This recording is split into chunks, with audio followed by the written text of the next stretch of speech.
8:41, we're back. Live shot from Century Plaza Hotel and Spa. Beautiful day to get outside, get gardening. Garden expert Brian Minter back with us. Nice to see you. Well, great to be here. Absolutely. A new season, fall is just about upon us. We're getting a jump start today. And it is time to start changing that decor. It's been so hot and dry, which has been a beautiful summer, but now we're getting the cooler evenings and it's time to begin changing the decor around your home. Everybody does it a little bit inside, but where you go back in Ontario, they embrace fall. They put every step out there has pumpkins and gourds and hay bales and so on, and we're a little slow at getting onto that, but it is so very important. And you know, I love living things. I don't think that are dried. I mean, that's okay, but we have these wonderful Physalis franchetti. Okay, the Chinese lanterns over here, talk about beautiful fall decor, and it's something you can grow and dry as well for future years, but it comes back year after year. You're seeing everywhere right now the beautiful autumn mums with that wonderful color and all the autumn shades, the asters, which are good. The fall and winter heathers are just beginning to make their show, and things like millet. Do you know these things are loaded with millet, and the birds will love them a little bit later on. As this grows, they'll get the millet, which is kind of cool. And how long to get to full bloom to what we see if we're planting, say, today? What's a realistic timeline? That's the beauty, because growers, for the most part, have already brought them into the bud stage, so you simply put them out and enjoy the blooms. They're also beautiful in containers, because a lot of us have small spaces today in apartment buildings, but just to put that decor just brightens and lifts your spirits as well. And things like this beautiful autumn kale. Look at the richness, and as we get cooler nights, the colors intensify, which are kind of cool as well. But you know, there's something new out there. We see as we get into fall, we start doing home decor with pumpkins, and there's orange, orange, orange, and more orange. You're changing Not anymore. the game. We're changing the game, absolutely. Do you know the #1 interest in pumpkin today is white?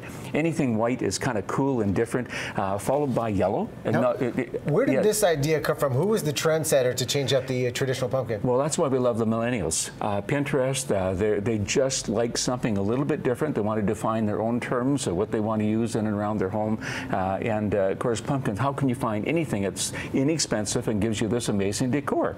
So it's not only the white, which is the leader, by the way, but the new sunlight called yellow, which is kind of cool. Pink is great, and some of the blues are amazing. And you know, the warted ones right now. I mean, it's not any ordinary pumpkin. You need to have something with warts on it, which are kind of cool.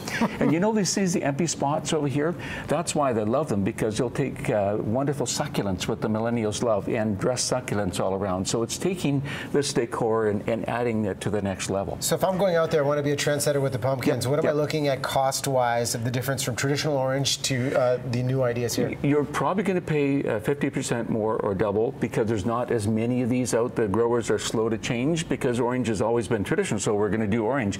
But I think the leading edge growers, a lot of them now are putting a percentage of their color, the pumpkin growing, into wonderful colors that are truly amazing, and I think just absolutely fun. Changing it up is always great. I like it. Speaking of changing it up, I think everyone's favorite bulb they would eat anywhere is garlic.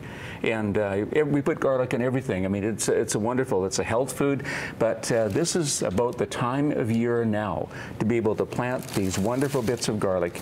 And I have to say that the Russian and the elephant garlic is some of the best, but garlic should be planted right about now.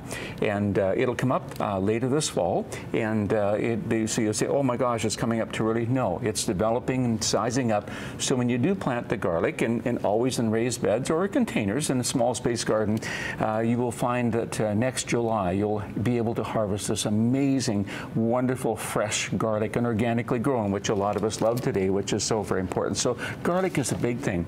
You know, the other very interesting thing is millennials too love this plant. This is for centuries. It's been a hot plant because of its spice. This is the Saffron Crocus, and the Saffron Crocus, if you can see the little red anthers in there, 1,700 of those will make 1 ounce of saffron. So don't complain about the price of saffron because of that. But the difference is, these are crocus you plant now, they come up now, and which is really very interesting and wonderful. So you don't have to wait. You know, as a new generation here, we want to plant it now. This is the Saffron Crocus. We have time for the show and tell. I know you brought something special. Oh, I did, absolutely. Make sure we get this one in. Speaking of garlic, we have relationships, yes. This is the year-resistant, but the cool new thing right now. You plant them now, they come up at the end of June, the last bulbs to bloom. These are the alliums, related to garlic. These grow high. That little bulb, that tiny little bulb you see here, results in the late summer, late spring, this wonderful, this is all purple, floral. This is a dried flower, which is so unique and different. And some of them are the size of children's heads. They're unbelievably spectacular. And when you plant them, it gives you something truly to look forward to in your garden. So I was saying my wife has spent way too much money on lighting fixtures that look just like this. Yeah. Like, babe, we just need to garden. Way cheaper, by the way. Good setup right here. Where can we follow along on Twitter and online? At actually mintergardening.com. Mintergardening.com. All kinds of great ideas to set us up for the fall. Brian, thanks so much for coming in. What a pleasure. Thank you. Okay. Can I hold on to this? You sure can. I want to show this to my wife. Yeah, okay. I think we'll learn together. We'll take a break.